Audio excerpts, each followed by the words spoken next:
Welcome everybody. My name is Melanie Escher, and I'm with the Arizona Telemedicine Program and the Southwest Telehealth Resource Center, and we welcome you to our webinar series. Next.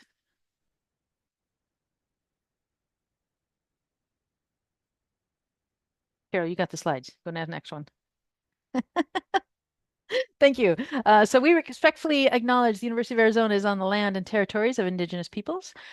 Today, Arizona is home to 22 federally recognized tribes, with Tucson being home to the O'odham and the Yaqui. The Southwest Telehealth Resource Center represents Colorado, Arizona, New Mexico, Nevada, and the Four Corners regions, with a combined total of 72 recognized tribes. Committed to diversity and inclusion, the university strives to build sustainable relationships with sovereign Native nations and Indigenous communities through education offerings, partnerships, and community service. Again, welcome everybody from the region, other grantees, and all of our participants. And again, this is a program put on by the Arizona Telemedicine Program and the Southwest Telehealth Resource Center. Telemedicine, of course, can help you achieve plenty of goals in improving quality, safety, and efficiency. So the tips when you join today, your phone or your computer microphone were muted. We are going to be using the Q&A for questions, the chat function for questions. And please fill out the post-webinar evaluation. CME credit is only available during the live presentation. The webinar will be recorded and it'll be posted on our website later. I will be sending out an email to all of our participants today with that information, so you don't need to worry about copying it down right now. Next one. This is our disclaimer. You can all read that. Okay. And this was also sent out in the emails, and this was also sent with or it was in the registration, our outcome objectives, the accreditation statement, disclosure statement. There is a code that can be found in the evaluation. And if you haven't set up your profile, I will be sending that information in my email afterwards. So you can, when you go through the evaluation, there's an 800 number, you text in that code and it tracks your attendance using the Cloud CME system that the University of Arizona has set up. Oh, we already had that one. That's right. And so without any further ado, I'm going to introduce Carol. Let me pull down my other little information over here. Carol Yarbrough, who is a billing expert. She's a specialist in federal and state regulatory billing and reimbursement guidelines, and she holds certificates in hospital and professional fee ophthalmic. Ophthalmic, okay. And clinical compliance. She provides us with the rest of the story. Anyways, you know her as our inside scoop on telehealth and other virtual care policies, updates, and the next new things. And Carol, without any further ado, take it away. Thank you very much, and welcome to everyone listening live and listening via recording. Welcome to our webinar. And now the dogs have decided to sing to you. So they're expressing their opinions. How did I know this? The opinions expressed by my dogs about passing cars, pedestrians, coyotes, or cats may contribute to the content of today's webinar, albeit irrelevant in nature, but possibly annoying yet humorous. There are the three of them. Adorable. Okay, these are the learning outcomes, loosely based on the CME objectives. Describe the conversion factor and budget neutrality, your favorite type of thing to reflect upon while falling asleep at night. You're going to name 2 positive and 2 negative results based on the proposed rulings for 2025. Explain where an originating site location eligibility can be ascertained and why a patient's location, either at home or in a facility, will determine payment, if any. Sounds ominous. Things to consider. Why not? What type of clinic do you work in? I always think stand in the place where you work. So you're in a facility, a non-facility, like a SNF or a doctor's clinic, freestanding nurse practitioner clinic, freestanding derm clinic, what have you, or you're an academic medical center or a hospital system. Where are your patients located? Are they sitting at a SNF? Are they at a rural health clinic, at an FQHC? Are they at home? Are they in another facility? And where is your geographic location of your patient? Where's the patient located? Metropolitan statistical area, outside of an MSA or HRSA designated physician shortage area, And then what types of services do you provide? This didn't come into play before last year, but now it's going to affect whether or not you can continue partaking of telehealth services in the manner to which you become accustomed. So, okay, this is a slide I like that I borrowed with, I just assumed I would be permitted to do so and informed May Kwong later that because I loved it so much. CMS is based on statutory rules versus administrative rules. And a lot of people think, why is telehealth like this? Why does it matter where a patient's sitting? Why can't they be at home? It is specifically set out in the Social Security Administration's uh, regulatory laws that what I said before, metropolitan area can't do it.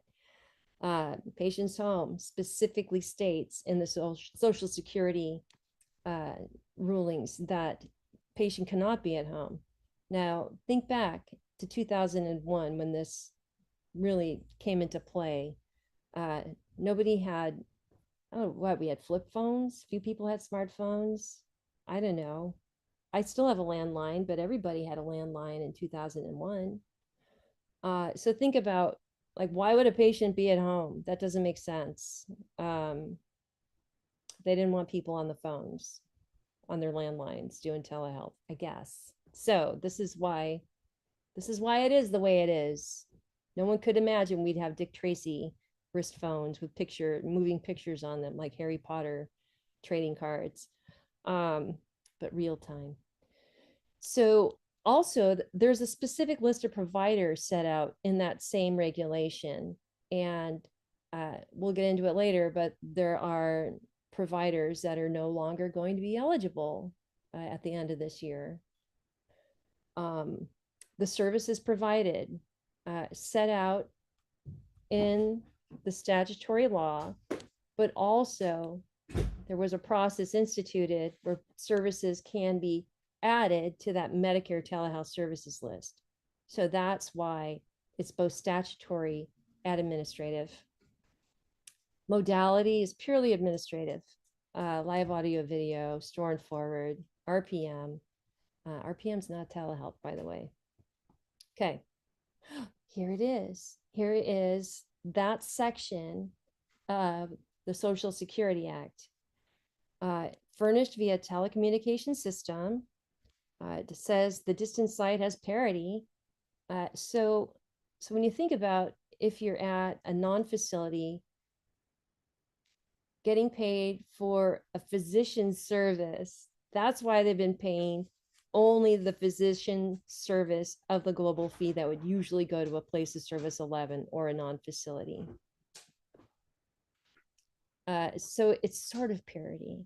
And then also the current originating site payment for Q3014 is $30 this year. It started out as $20 in 2001. It specifically states home is not an originating site. Harken back to my soliloquy about telephones. Okay, so that's why things are the way they are. And it also specifically states what type of providers, what CPT codes. Originally, there were maybe 20 codes. Now there's over 200 provisional and permanent combined on the Medicare telehealth list. So when we think about what services we provide now, a lot via telehealth to patients' homes, I hear tell large health systems maybe still do. I think I heard someone say yesterday on a webinar, they are still doing 30% of their visits via telehealth. A lot of others are doing maybe 15 to 20%. That's a big chunk of Medicare beneficiaries getting telehealth services at their homes. If that leaves us now, well, in January, we're going to take a cut in who we can see and where, who's going to want to continue seeing us, and we're going to get paid less too.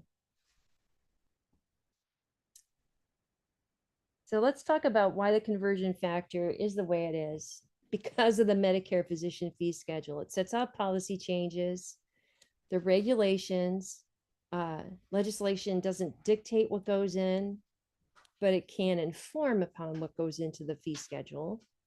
And fee schedule just sounds like it's supposed to be a list of payment. It's a proposal, it's an announcement. They call it the Medicare physician fee schedule because I don't know, they schedule it for biannual updates. I don't know. They report on it. Goes into the Federal Register, which, by the way, the final version of that proposed fee schedule is now on the Federal Register site. It's no longer PDF. It is now in HTML. There's a lengthy section in there on how they determine the conversion factor, which affects payment. Basically, budget neutrality means that the Medicare, I think I have a slide on this. I do. So the Kaiser Family Foundation does a lot of great research, and I found this statistic here. Under current law, projected cost of all changes to the physician fee schedule must be budget neutral. So when we add a lot of new services, when we add things like all the G codes you're going to hear about, if we hear about more digital health updates, if we hear about more e-consults, just a second.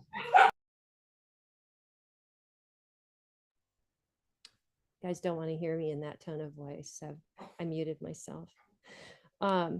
So there are so many things that get added.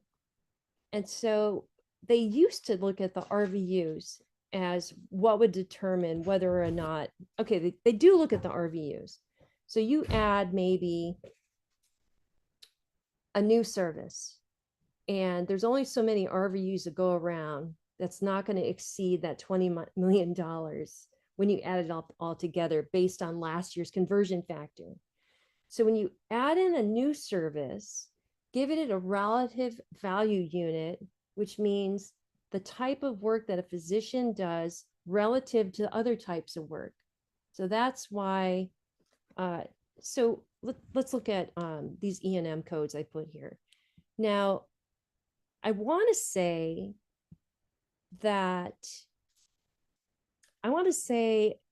a cataract surgery is just maybe 6.02 RVUs. Don't quote me on it. Let's just say that.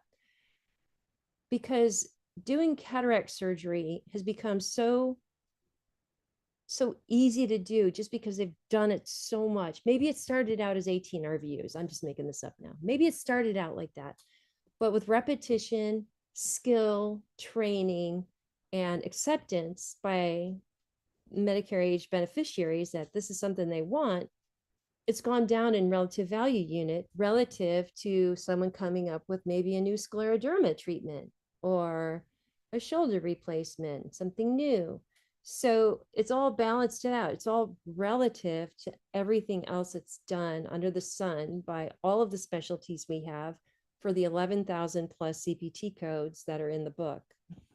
So let's look at this 99204. Non-facility total RVUs, which you know are greater for physician services because at a facility, fees are split billed. You got a pro fee and a tech fee or a facility fee. So I've only included non-facility total RVUs. So it's 5.02. That's total. It's the work RV. It's the work RVU. So it's the physician work, malpractice, practice expense, all added together, and it comes out to 5.02 total RVUs, not work RVUs. This year, we're getting paid $167 for that work. In 2025, because of that 2.8% reduction in the conversion factor, that's $5 less. Well, $4 and some change. That's pretty significant if you have a lot of patients coming into your clinic, which, okay, I'm going to refer to ophthalmology again. It's the only clinic I've ever really managed. You want new patients coming in and you want them to get surgeries. So you want some kind of certain number of percentage of new patients that are going to turn around and say, I want a cataract removed and a new lens put in. It's going to be either a 99204 or a 99205. So you get a lot of new patients all the time. You treat somebody once for cataract, they're done. Maybe an annual visit to check them out later. But if you're seeing a lot of new patients all the time, multiply that by $5 a patient, that's going to really affect your overhead. So anyway, something to consider when you're looking at your clinic budgets. This is a really nice timeline that I lifted from the same report, which I've put the URL at the end of this, and you are also going to get the slides. And the recording will be posted on the website as usual. But this is where they come in and they save the physicians. Like, why do we have to be saved? Or why do our colleagues have to be saved? Between 2006 and 2014, Congress acted 15 times to avoid a reduction in fees, including 3 temporary increases. Now, I just mentioned that we had a decrease in 2024, but the Appropriations Act of 2024 actually raised it back up. So it went down and then it went up and now it's going to go way down. I don't know, it's a crazy way to run a business, isn't it? So think about that when you're looking at your budgets and you're trying to factor like, okay, so we see a lot of 99204s or we see a lot of 99214s. I'm going to get $3 to $5 less per encounter. Maybe I can't, I don't know, get some new couches for my waiting room. Give someone a bonus, give someone a raise. These are things that are typical with cost of living increases. But thanks to budget neutrality, even though we have more and more Medicare enrollees, something's got to give. And it's not very effective, but this is what we have. So I'm talking to you about it. Okay, so we're reduced now to 2 places of service for telehealth next year. Don't think about if you're a facility, you still bill as if the patient had come in and you'll get exactly what you got paid less the facility fee. We're only going to do place of service 02, place of service 10. And these do affect how much money you're going to get paid. CME question, perhaps. If telehealth is provided other than a patient's home, think back to that parity I mentioned in the SSA. You're going to get the facility professional fee reimbursement, which means you're just getting the physician work effort. Because the facility that's hosting the patient is going to get $29, the Q3014 for an originating site hosting. That's their facility fee equivalent of, had the patient come into the clinic, they'd get paid $120 for the facility fee. I guess since you're getting a technology service at another clinic, you're not, MAs aren't involved as much, Okay. Telehealth provided in a patient's home, MLN Matters came out, or an update to the MACs in early July, stating that for telehealth provided in a patient's home, you're getting the equivalent as if the patient had come into a non-facility or a place of service 11. So you're getting the global payment if you provide a service to a patient's home. Consider your behavioral health provider at a facility, hospital outpatient department. You're going to bill place of service 10. So I'm guessing we're getting the non-facility professional fee reimbursement for that service. We'll need to have that clarified in comments. I encourage folks to write in. Okay. I just kind of mashed it up. I was going to be very organized and I wasn't. Okay. So, everything old is new, new is old, delays are good, right?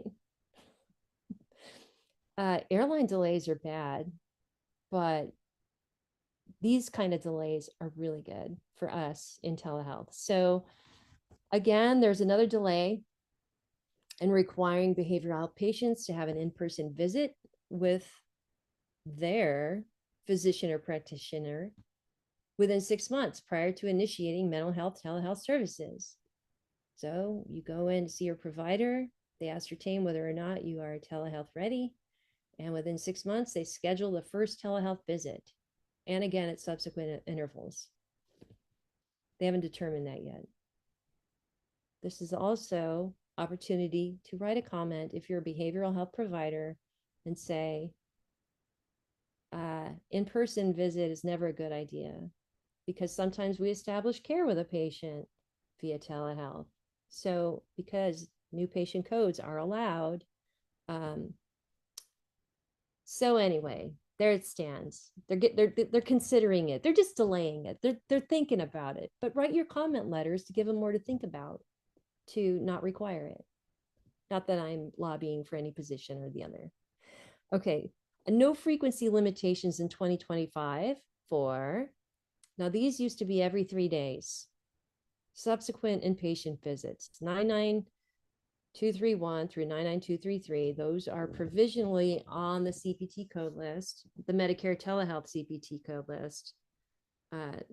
Again, there are G codes for that type of activity as well, but they're letting us do it every day if you're going to be in a geographic location that is not within a metropolitan statistical area and there's a physician shortage.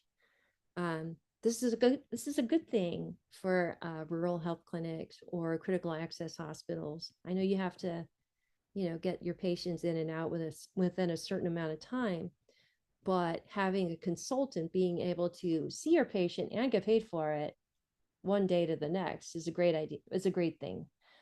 Same holds with SNFs, and then critical care consults. Those are those G3008 something code. They're at the very end. Critical care consult is just that. You're not doing any kind of life-saving intervention, but if you're doing a critical care consult to an emergency department, whether or not TPA should be injected, that's well worth maybe multiple interventions, because the patient maybe just is in observation. There's no room in the hospital. So maybe you've consulted and they've stabilized the patient and the patient hasn't been admitted yet. That sounds a little crazy, but consider, oh, patient goes home, gets in a car accident. Now they're critical again. So they can do the same patient, or let's say the patient's admitted, come on.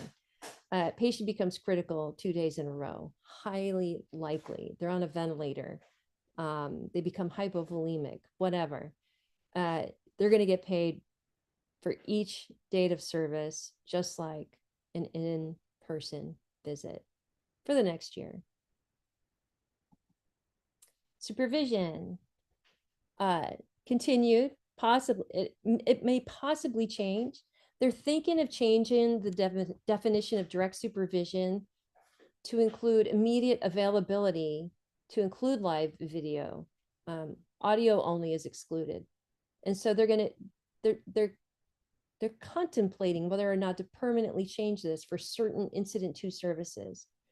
Now, Incident 2 is a concept applicable at a non-facility.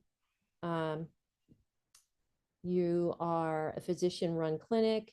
Your nurse practitioner has reassigned their billing rights to you. They work for you Incident 2 care plans you have instituted. Usually that requires direct supervision, meaning provider has to be in the next room to be able to directly intervene should something go wrong or they need to consult with the patient. They can do that via video. It's great. It should be permanent. Teaching physicians can continue to have a virtual presence for billing purposes. So you're at an academic medical center. only, and this is only when the actual patient service is furnished via telehealth. So the resident is sitting somewhere and they're talking to the patient via video, and then the attendings at home and they join the video call. You can't have an attending and a patient together, or a resident and attending, or an attend, I don't know, big, the next correlation. That can't happen. It's got to be like a three-way conference call. So this is good. We like this, except, depends where your patient's sitting. Okay, so hearkening back to conversion factor, I'm just trying to reinforce these things in your mind, tie it all together like a crocheted shawl. They have put provisional codes onto the Medicare telehealth services list. Cardiac monitoring. I don't know why they just didn't use the INR code, except this one specifically says via telehealth. But this is INR. Caregiver training is going to be provisionally on the CPT code list for Medicare telehealth services, which is a great idea. Multiple family group behavior management. We are not managing, we're not training families how to group manage the patient. We're training the families how to manage their interactions with the patient with these codes. So great idea.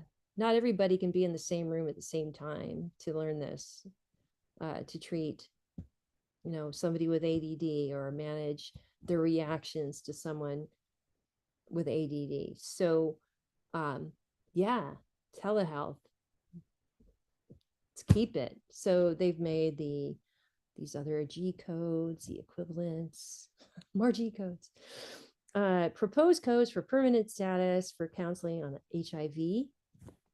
Great. Should have been on there already.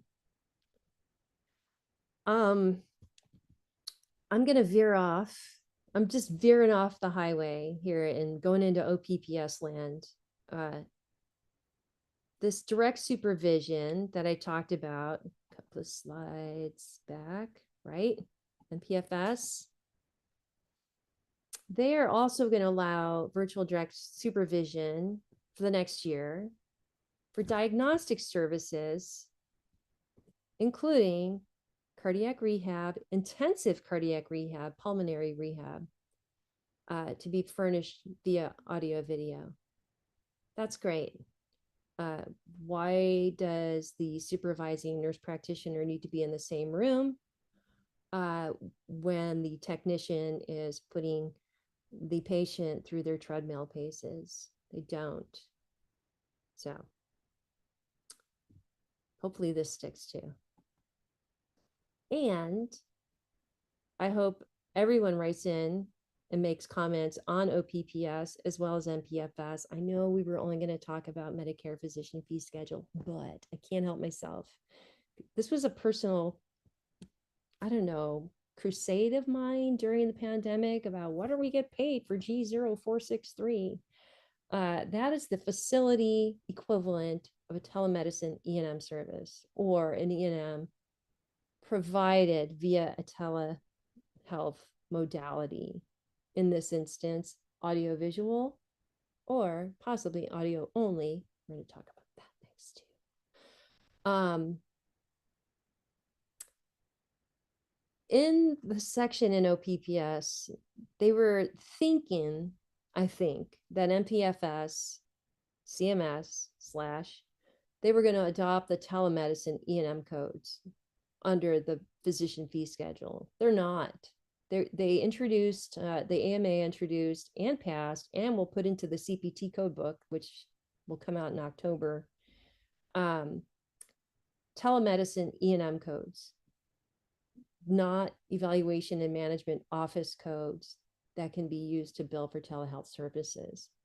CMS stated in the MPFS that they already have codes that meet the same requirements now that we've got time and or medical necessity risk as determining factors for leveling these codes. You no longer have to do an 8-point, physical evaluation. You don't have to, tack up X, Y, and Z in order to get a comprehensive level of, that physical exam.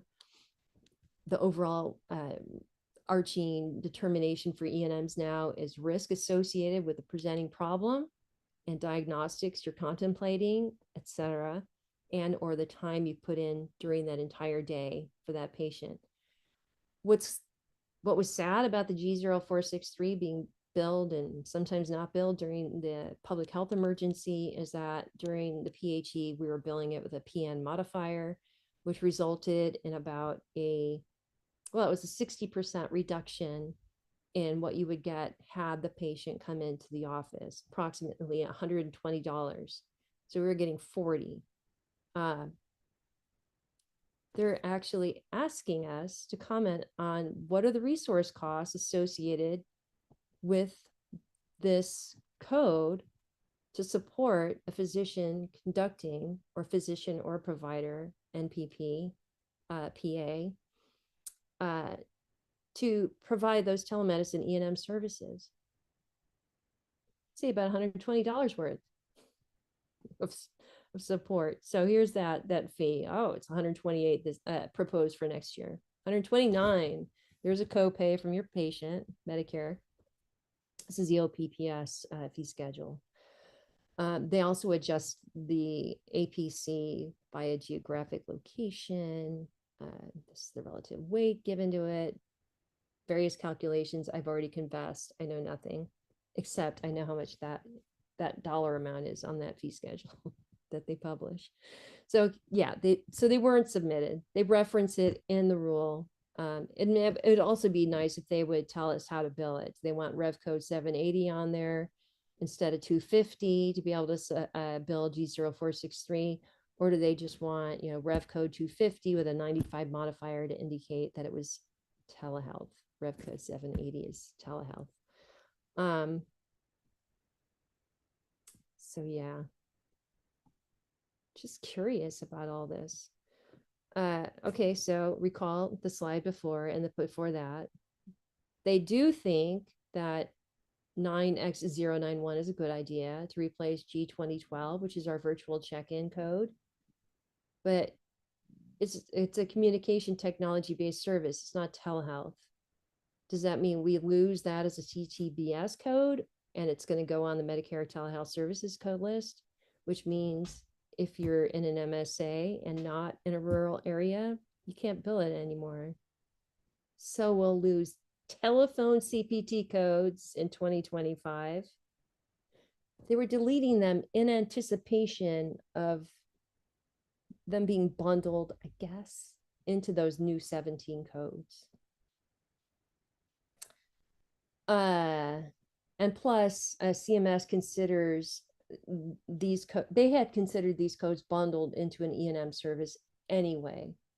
You have an appointment with your provider, call them later, you say, hey, doctor, so-and-so, I had a follow-up question, patient initiated, certain amount of medical decision-making associated with it, but they're bundling it into that prior E&M service because it's all part of there's certain days they consider in and out of the balloon of an actual encounter date, even though they're only paying us for the time spent in one 24-hour time interval, should we choose to bill by time for an E&M. So anyway, that's leaving. They are, however, stating that for certain services, for Medicare, RHCs and FQs are supposed to use FQ modifier, Medicare telehealth service furnished using audio-only communication tech. I kind of think this is for everybody because it refers to the Medicare telehealth service. And we know what those are. They're on the list. They're on the list. Modifier 93, I guess, would refer to anything off the list. And they said, well, Or you can use both where appropriate and true, since they're identical in meaning. Not really. 93 is audio only, and FQ means it's on the list. Let's comment and get that clarified. Okay, so they want to fix it. They're going to say, so for instance, harken back to the Medicare telehealth list in your mind where it says audio only is acceptable. You can only do that if you're capable of doing real-time audio visual. But if the patient prefers it, they're technically incapable or they don't want to be on video. Like I probably don't right now. You're going to put a 93 on that CPT code if it's not on the list. Put an FQ if it is. Let's get that clarified. Okay, so here's the modifier designated by CMS. We'll get that clarified. We, meaning write a comment letter. Anyone can. They're going to read them all. Okay. I'm veering off. We're still talking about MPFS. We're talking about digital health, not primarily Medicare telehealth services. There are going to be 3 new HCPCS codes. Yay, 3 new G codes, in addition to that other G code and then all those other G codes for caregiver and HIV and whatnot. And the 7 more I'm going to show you on the next slide, 6 more. Digital mental health devices. Now, they said these are FDA cleared devices. It doesn't say defined as it does for RPM or RTM. It says FDA cleared in the proposed rule. What does that mean? Like, what is it? An algorithm? Is it your software that has to make sure that you're not going to lead a patient into greater despair, which has happened with chatbots, I guess I've heard tell.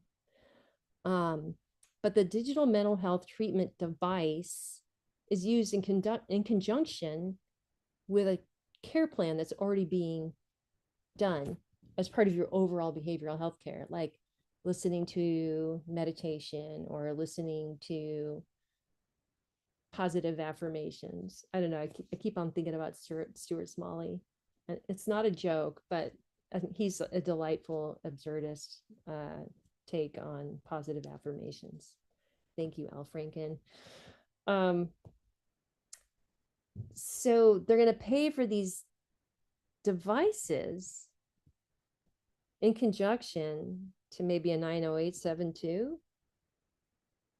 That's a practice expense. Why isn't it DME? I don't know, but as we've talked about before, they don't really know how to reimburse for these digital devices other than as a practice expense through the MPFS. They're not really showing up in OPPS. Okay, so they use the term incident to, but that's not the term incident to that we think about when we have clinical staff performing services incident to a provider services, unless the provider also does meditation guidance. So that would be incident to, or integral, maybe CBT, communication, or the behavioral health training. I don't know. If you want to do this, send in a comment. Tell them about your device. E-consults. I heard someone mention this morning on another webinar that she felt these were underused types of physician to physician interactions, probably because physicians are very, I don't know, the EMRs aren't really conducive to it. And there's probably faxing and people don't have time to write an opinion and then pick up the phone. Anyway, as you know, there are e-consult codes. These are physician to physician, not physician to patient to physician. You have to consent the patient that you're going to consult with someone else about their condition. There are two codes that are written only. There's one for, say, a primary care provider preparing and then utilizing or acting upon the written opinion they receive from the specialist, represented by another service CPT code that gives their opinion via written form. There are 4 additional codes, 99446 through 99449, that represent verbal and written. There's a whole lot of activity going on. 66 G codes, man. Just calling out my error for everyone. So what's really cool about these codes is e-consults can only be conducted by people who can conduct an evaluation and management service. So anything starting with a 99, you notice I said 99451, 99446. These are evaluation and management, kind of care management type of codes. Now, if these e-consult codes were to be translated into AMA CPT codes, it would probably be 98 something in the medicine section of the AMA CPT book, because this is allowing practitioners who are not a doctor, not an NPP, not a PA with specialized training to be able to answer an e-consult. This is including CPs, CSWs, MFTs, and MHCs. Fabulous. See how it works. It's a lot of work. Okay, back from the future. As I mentioned, the originating site and geolocation eligibility waivers are anticipated to go away as of December 31st, 2024. Through that date, we can get our Medicare beneficiaries can get telehealth wherever they're located. They don't need to be at an eligible originating site, and there aren't any geographic restrictions based upon metropolitan statistical area, physician shortage area. But after December 31st, if you are providing a non-behavioral or mental telehealth service, there may be originating site requirements. If Congress does not act, recall that slide that CCHP put together. This is a statutory requirement. This is why Congress needs to either change the act by signing a bill or roll it into another bill for another 2 years. And that is the word on the Hill, evidently, that something may happen before the end of September, or certainly before the end of this year. I wouldn't wait. I would look at your budgets and how your practices are set up. Don't give up on telehealth, but be prepared. Just be prepared that it could change, like it changed overnight right before, or right when the public health emergency was announced. For behavioral or mental telehealth, no restrictions. There was a law signed saying if you have a behavioral or a mental health diagnosis, you can have home telehealth. And that also includes substance use disorder, and that includes ESRD if you're doing home dialysis. So there you have it. And here's the HRSA eligibility locator tool. I had a question about that, and if there's anyone from HRSA on there that can answer this later. It says, when you go to the site, it says originating site eligibility, originating site payment eligibility. Does that, I don't know, it was worded weird. Like, yeah, the originating site has to be at a facility in a particular locator. I mean, you type in the service address, the zip code, and da-da-da, and it tells you if you see a patient via telehealth at that site, it qualifies as an originating site. And then it's, oh yeah, it says it qualifies for originating site payment. I I think it means originating site and distant site payment. Just thinking. But if you work for HRSA, let us know with that. It looked different to me when I looked at it yesterday for the first time in about a year. Okay, or the day before when I looked at it. Okay, so in conclusion, now we're at 12:46. Things to again consider. Harkening back to one of my first slides, like, where are you? What type of facility? Where do you work? Where do your patients live? What do you provide? What kind of service as a clinic or, a provider?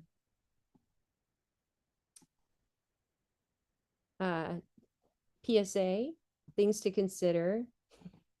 Consider this. So remote physiological monitoring, there was an AMA CPT editorial panel committee meeting. I want to say it was in May, and remote monitoring was tabled. It is again on the agenda for September 2024. You can create yourself a free AMA login. You can attend this meeting as an interested party. You can submit comments. I don't know how to submit comments. I'm going to find out though.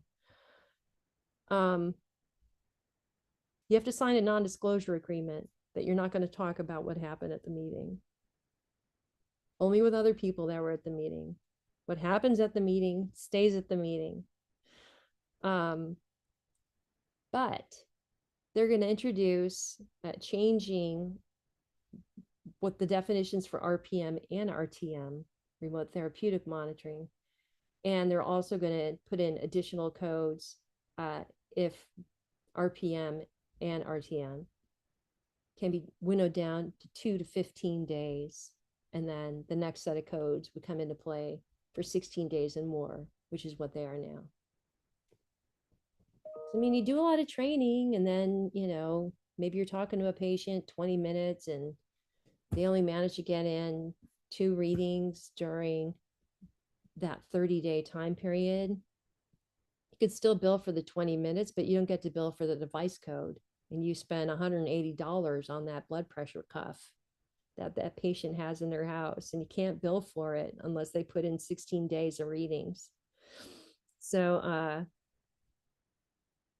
this is not a comment to put into the CMS. It's rather a comment to the AMA CPT editorial panel meeting.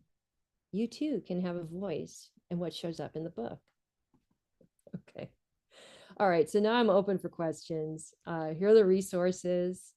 The fact sheets are short, and then you can go to the actual proposed, it says proposed rule, and I did tell you that the final rule was published, or the proposed published rule is now posted at these URLs.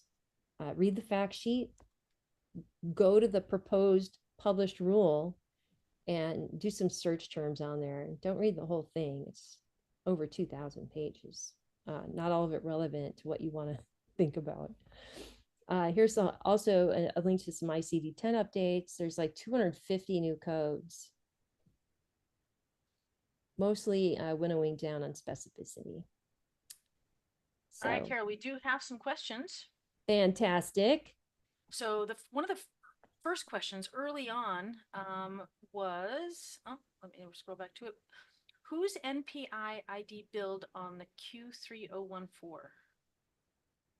The originating site it can either be billed on the CMS 1500 if you are a non-facility clinic, or if you're an RHC, it's the NPI or TIN.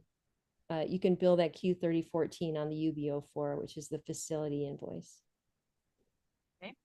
Next question, can you please confirm if the patient is at work or in their car? Does that count as POS 10 or should that be POS 02? They're receiving contradicting information. They're not at a facility. Okay. So, I mean, I have heard CMS analysts talk about how place of service 10 is just really anywhere you call your home for the day. Hopefully Temporary it's home. not in their car. It could be the It car. could be the car. Okay. Just don't be Don't driving. be driving. Be safe. There's a All right. place of service 27 now for street interactions and provision of health services, but that doesn't relate to telehealth. So, All right. Next question. Any updates on 2-year extension of Medicare telehealth flexibilities HR 8261, preserving telehealth hospital ambulance access? Temporary waivers would be extended to December 31st, 2026. uh, pending. Pending. Okay. Yeah, and I guess the next best thing is to check the policy updates published by the Southwest TRC. And then if you can't find what you need there, Center for Connected Health Policy has updates on all the federal policies posted there as well. And those that Carol is referencing, I will put the URLs in the email that I will send to everybody that's attending today as well. And then I think this one is a follow. There's another question. With 99441-43 being deleted, we will use EMs with modifier 93 or FQ. Well, I'm conflicted. It says they mean the same thing, but FQ says it's a Medicare telehealth service. Okay. So I would use FQ for a Medicare telehealth service and then 93 for all your other bills. Okay. And let's see, comments on proposed rule can be submitted to, there's a URL in the chat. Oh, thank you. Regulations.gov. In the comments, please refer to the file code CMS-1807-P. Thank you, Jennifer. I will go ahead and put that in my email to all of our participants today Yeah, as well. thank you. Jennifer, thank you very much. Let's see what else here. Oh, might help if I pull my mic down. Let's see. We've been told Medicare is FQ and commercial is 93. I think, yeah, you would just address that. So my reading of the Yeah. tea leaves and intuitive processes are actual regulation. Yeah. It's just you sweat this stuff in, you And sweat it. that looks like that's all the questions we got in the chat, and you covered them. Yeah. That's awesome. Yeah, you Yes. were running over. But if anyone else.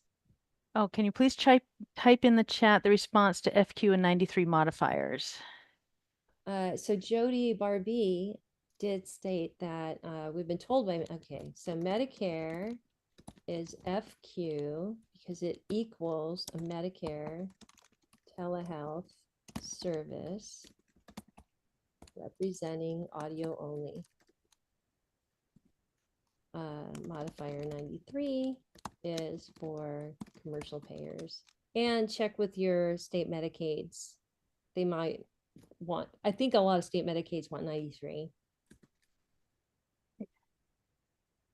Thanks, Chris. Yep. Thank you. Okay, so yes, we got that in the chat so that everyone can see that. Oh, so hold on a second. If 99441-43 is being deleted, do they use the EM codes? For a Medicare telehealth service, yes. Okay. Okay, I'm just looking at what Leslie put here. So Yeah. in the CPT book, Appendix T, don't you love those appendices? See, they don't have it there because they are introducing those new Medicare telehealth codes. So I know UHC and maybe another payer like Aetna is citing audio only via Appendix T, and then telehealth services, they're ascribing to Appendix P.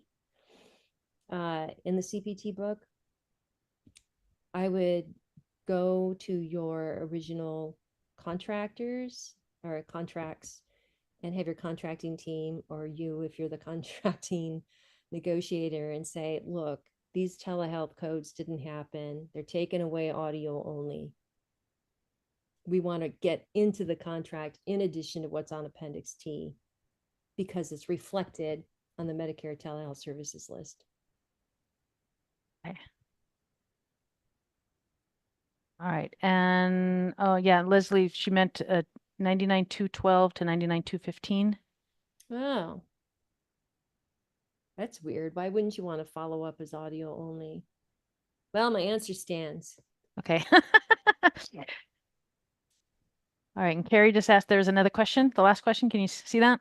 Yeah, that's okay. Oh, Maria, these all the everything we've spoken about is proposed to take place as of January 1st, 2025. Don't change anything now.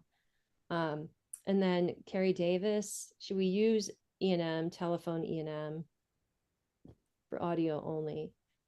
For right now, continue doing what you're doing. 99202 through 99215 could be used as audio only if the patient does not want to be seen via audio video. And then you put on the FQ modifier. All right, we've got just a couple minutes left, and I want to let everybody know that Carol's going to be coming back with us and doing a office hours this fall on these topics as well, where there isn't a set presentation, but you'll all be able to come in and ask your questions. That date, if I remember correctly here, I'm pulling up my calendar, Wiz. Unless Carrie, you remember what it is off the top of your head. Let's see here. I think We're it's in just hoping, October. well, we're hoping it's going to be after the final rules published. So it's going to be in either middle November or November. early December. Yeah, Yeah. I think we had it scheduled for the first part of December, perhaps somewhere around December The 8th. 10th. The 10th. Yep. Yeah, you're right. It was the first part of December. So we've got a tentative date on December 10th for office hours, which is going to be Carol's going to be available for that hour to get your questions answered. And no set presentation. So when that is set, I will send out everybody that attended today, you will get an email with that date. So when the registration opens on that. And we got just 2 minutes left. I don't see any other questions in the chat right now. Carol, it is always fun having you. You're so informative and you have such a great following when we have your webinars. Thank you, my coders, for coming to my presentation. One more question just dropped in. They don't allow. Oh, it's on the Medicare telehealth services list. Yeah, we'll see. You're right, Leslie. Thank you. A lot of those codes are going to be the behavioral health codes, 908 something something, 907 something something. Yeah. And then Miriam just put in one.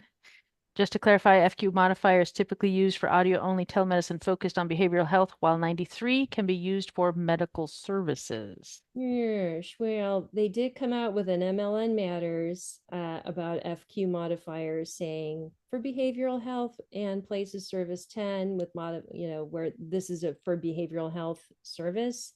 Mhm. I actually have that question kicked out to the compliance office in my the place where I work. I kind of think it's for everything, but let's ask for clarification in your comments. Certainly, a lot of organizations are going to be submitting those. Yeah, you're welcome. And Gail, you've got your hand raised. Did you have a question?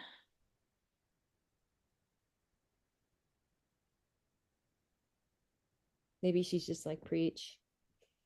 Right? That could be too. Let's see if I can find her in the list of attendees here. Oh, I thought it was in alphabetical order. Yeah, that I didn't like that MLN Matters. It just kind of it was a clarification that went out that I think didn't benefit really anyone, except for the fact that really behavioral health is the only thing where audio only is going to be used. But all right. So that brings us to the end of today. Again, thank you, everybody. I'll send out an email. It'll have the link for the evaluation. It'll have some of the links that Carol has given us today, plus the link to the recorded version where you can listen to this again, say hi to our doggies, and also get a copy of the slide decks. All right. Thank you. Thanks so much, everyone. Appreciate your Thanks, time. thanks, everybody. Have a great rest of your afternoon. Bye-bye. Bye-bye.